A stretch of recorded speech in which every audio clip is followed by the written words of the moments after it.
Shalom. I'm Rabbi Michael Panitz. I'm the rabbi of Temple Israel of Norfolk, Virginia, speaking to you from the pulpit of our synagogue. My message is entitled, An Honest Look at Our History.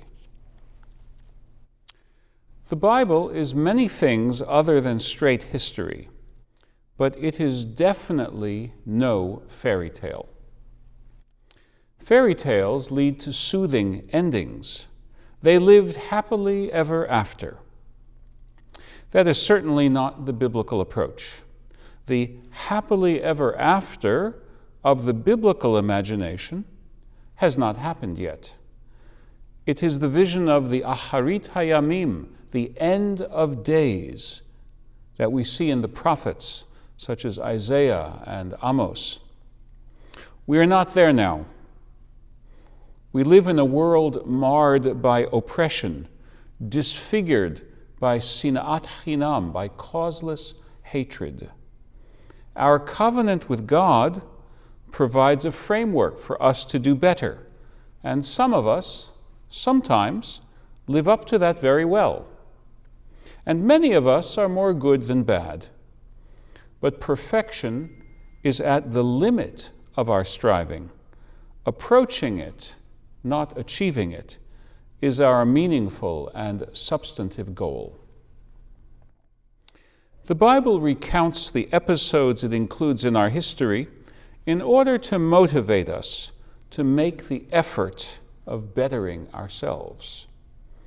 Biblical history often focuses on our failures and their consequences, and with a counterpoint of our successes and the blessings that could then flow. The Bible is very clear.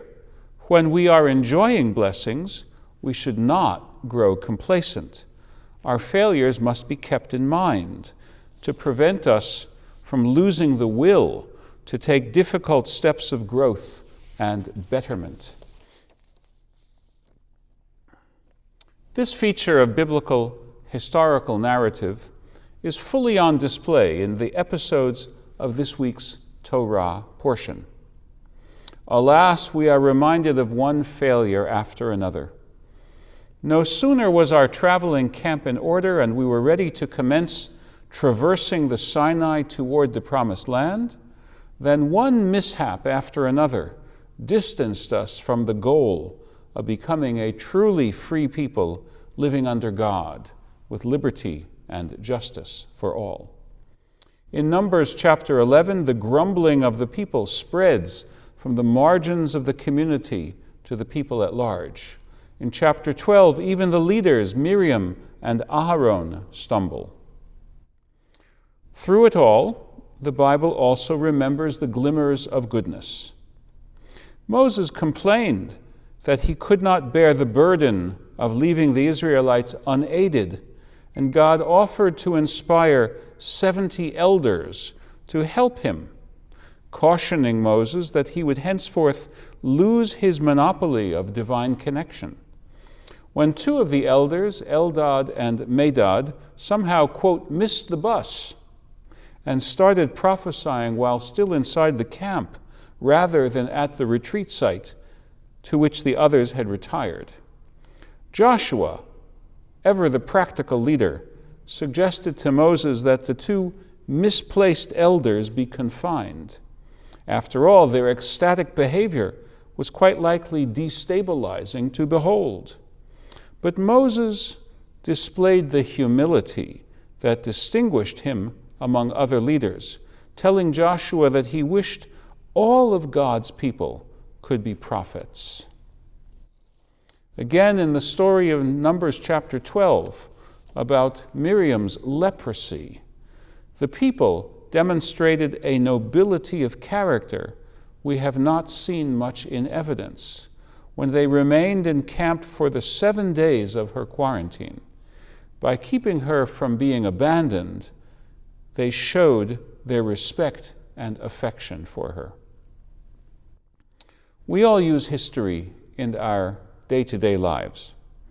We have narratives to shape our memories of the past. those narratives often serve present agendas, sometimes political agendas. It is important to remember that we are never simply remembering at random, and certainly not remembering everything that ever happened. We are always reconstructing the past, always connecting the dots of events with some set of goals we seek to serve. When I observe the quarrels between the polarized camps in the two countries I feel most as my own, Israel and the United States of America, it is painfully obvious how partisan stances, often fueled by fear and resentment or by outright hatred, are constraining our access to the lessons of history.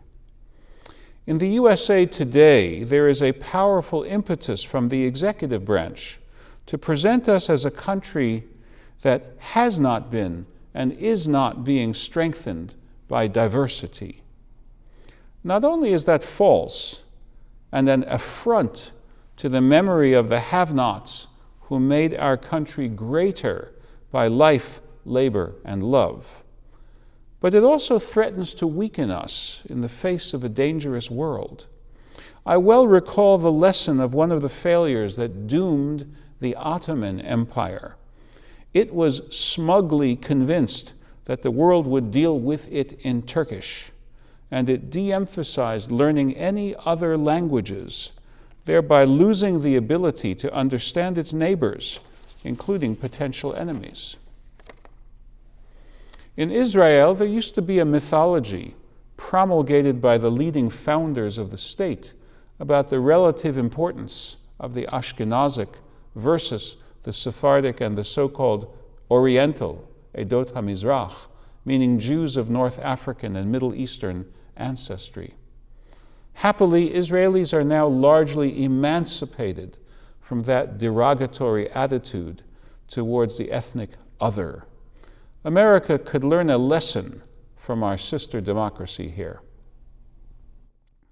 People are more willing to embrace the truth if it not only sets them free, but if it comes for free.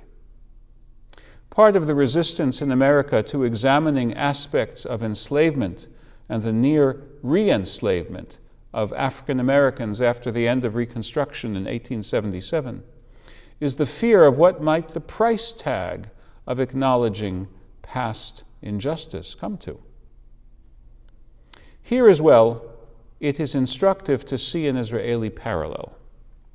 For decades, there had been allegations that in the early years of independent Israel, 1948 and following, hundreds of Yemenite Israeli babies were taken to the hospital, falsely declared dead, and given out to Ashkenazic Holocaust survivor families for adoption. By the 1990s, complaints had reached a fever pitch, and Israel conducted several official inquiries. In the main, the inquiries did not substantiate the allegations. The large majority of hospitalized Yemenite babies did in fact die.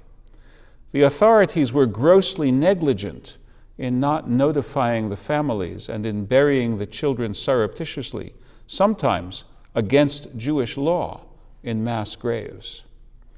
To this day, a few cases are unresolved, and researchers found that a small number of adoptions did take place, apparently on the part of individual adoption agents, Israeli doctors, nurses, and caregivers, not as a concerted policy.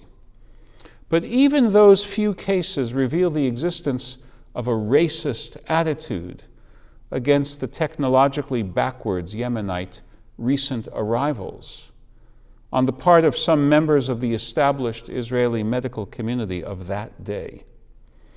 In 2021, Israel's government approved financial compensation to the bereaved families, 200,000 Israeli shekel to families whose children's fate is unknown, and 150,000 new Israeli shekel to families who did not receive real-time notification about the death and burial of their children.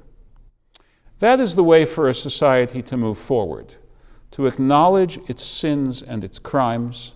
That is the Bible's lesson for us. It is never a bad time to heed the Bible. Now would be an especially good time.